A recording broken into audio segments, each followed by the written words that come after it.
नमस्कार दोस्तों, one India में मैं प्रशांत आप सभी का स्वागत करता हूं। छत्तीसगढ़ के धूर नक्सल प्रभावित बीजापुर जिले में शनिवार नक्सलियों के साथ एक भीषण मुठभेड़ में 23 सुरक्षाकर्मी शहीद हो गए। रविवार दोपहर तक कुल 23 शव निकाले जा चुके हैं। बीजापुर एसपी कमल लोचन कश्यप ने इस बात की पुष्टि भी कर दी है। गांव के करीब और जंगल में शहीद जवानों के शव बाहर किए गए हैं। इस घटना ने पूरे देश को मानो दहला दिया। लोग यकीन नहीं कर पा रहे हैं कि नक्सलियों ने इतनी बड़ी घटना को कैसे अंजाम दे दिया। और भी जवानों के शहीद होने की खबर है। घटना पर लोगों की प्रतिक्रियाएं आनी शुरू हो गई हैं।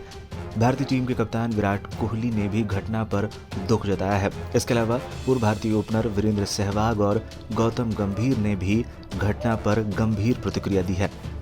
इस बीच केंद्रीय गृह मंत्री अमित शाह नक्सली हमले के मद्देनजर असम में अपना चुनाव प्रचार अभियान बीच में ही छोड़कर दिल्ली लौट आए हैं। वो 3 रैलियों में से एक को संबोधित करने के बाद लौट गए।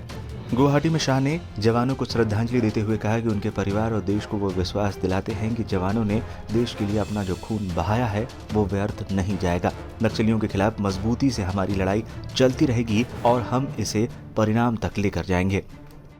हमारे जवान शहीद हुए हैं। मैं उन सभी जवानों को श्रद्धांजलि भी देता हूं और उनके परिवारजनों को और देश को इतना विश्वास दिलाना चाहता हूं कि जवानों ने अपना खून जो देश के लिए बहाया है वो व्यर्थ नहीं जाएगा। हमारी लड़ाई और मजबूती के साथ और मक्कमता के साथ और तीव्रता के साथ इन नक्सलियों के खिलाफ चालू रहेगी और हम इसको परिणाम तक ले जाएंगे। धन्यवाद। आपको बता दें, नक्सलियों ने 2 दर्जन से ज्यादा हथियार भी लूट लिए और जवानों के जूते और कपड़े तक साथ लेकर चले गए। इससे पहले शनिवार को पुलिस ने 5 जवानों के शहीद होने की पुष्टि की थी और 15 जवान लापता बताए गए थे। इससे पहले केंद्रीय गृह मंत्री अमित शाह ने मुठभेड़ के संबंध में छत्तीसगढ़ के मुख्यमंत्री भूपेश बघेल से बात भी की थी। भूपेश बघेल ने भी घटना पर अपनी प्रतिक्रिया दी है। जवान शहीद भी हुए हैं, कुछ जवान भी मिसिंग है। उसकी सर्चिंग लगातार रेस्क्यू टीम लगी हुई है और लगभग 4 घंटे तक के लगातार फायरिंग हुई है और नक्सलियों को बड़ा नुकसान हुआ है। हमारे जवान भी शहीद हुए हैं, अभी मिसिंग हुए हैं, तो उसके बारे में पूरे आंकड़े अभी आने बाकी हैं। टीम निकली हुई है और मैं उनके परिवार के प्रति संवेदना व्यक्त करता हूं। साथ ही इनकी जो शहादत है वो बेकार नहीं जाएगी और पूरी ताकत के साथ लड़ेंगे। और जहाँ तक की बात नक्सलियों की है, वो अपने अस्तित्व की आखिरी लड़ाई लड़ रहे हैं। सर, कोई आंकड़ा निकल के आया है कि कितने लोग घायल हैं, मिसिंग हैं और शहीद हुए हैं? कुछ आंकड़ा आपके पास आया? जो 7 घायल हुए थे उसको रायपुर शिफ्ट कर दिया गया है, वो सब आउट ऑफ डेंजर हैं। और थोड़े बहुत और जो चोटें आई थी तो जिला अस्पताल में उसको भर्ती कर दिया गया है, वो सब ठीक हैं। 21 लोग लगभग मिसिंग हैं, उसके रेस्क्यू के लिए टीम गई हुई है।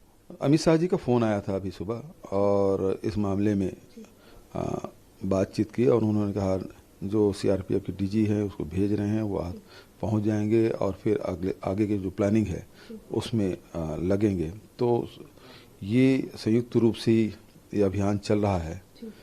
लोकल हमारी जो डीआरजी है और सेंट्रल पैरामिलिट्री फोर्स है, दोनों का संयुक्त अभियान था। सर्चिंग में निकले हुए थे और इसमें ये घटना हुई। बिल्कुल शाम को जा रहा हूँ।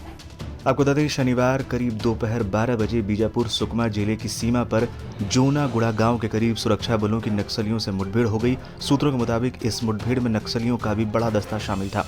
ये मुठभेड़ करीब 3 घंटे से अधिक समय तक चली। नक्सलियों को भारी नुकसान होने की भी आशंका है। बताया जा रहा है कि 9 नक्सली इस हमले में मारे गए हैं। आपको बता दें, हमले में घायल 30 जवानों को अस्पताल में भर्ती कराया गया है। इनमें से 23 घायलों को बीजापुर अस्पताल और 7 को रायपुर के एक अस्पताल में भर्ती कराया गया है। सभी की हालत खतरे से बाहर बताई जा रही है। सुरक्षा बलों की एक अलग दस्ते को मुठभेड़ स्थल पर भेजा गया है। दर्जन भर से ज्यादा नक्सलियों के मारे जाने की खबर है। आपको बता दें, राष्ट्रपति रामनाथ कोविंद ने नक्सली हमले पर दुख जताया और शोक संवत परिवार के प्रति अपनी संवेदना व्यक्त की। प्रधानमंत्री नरेंद्र मोदी ने भी जवानों की शहादत पर गहरा दुख जताते हुए कहा कि मेरे विचार छत्तीसगढ़ के नक्सलियों से लड़ते हुए शहीद जवानों के परिवारों के साथ है। आपको बता दें, अभी और भी जवानों के मारे जाने की आशंका जताई जा रही है। ये हाल फिलहाल के दिनों में नक्सलियों का सबसे बड़ा हमला सुरक्षा कर्मियों पर किया गया है। आपको बता दें, करीब 700 से ज्यादा जवान इस अभियान में शामिल थे और नक्सलियों ने उन्हें घेर कर उन पर हमला कर दिया, जिसमें सुरक्षा बलों को भारी नुकसान उठाना पड़ा है। फिलहाल के लिए इस वीडियो में इतना ही। तमाम अपडेट्स के लिए बने रहें वन इंडिया के साथ।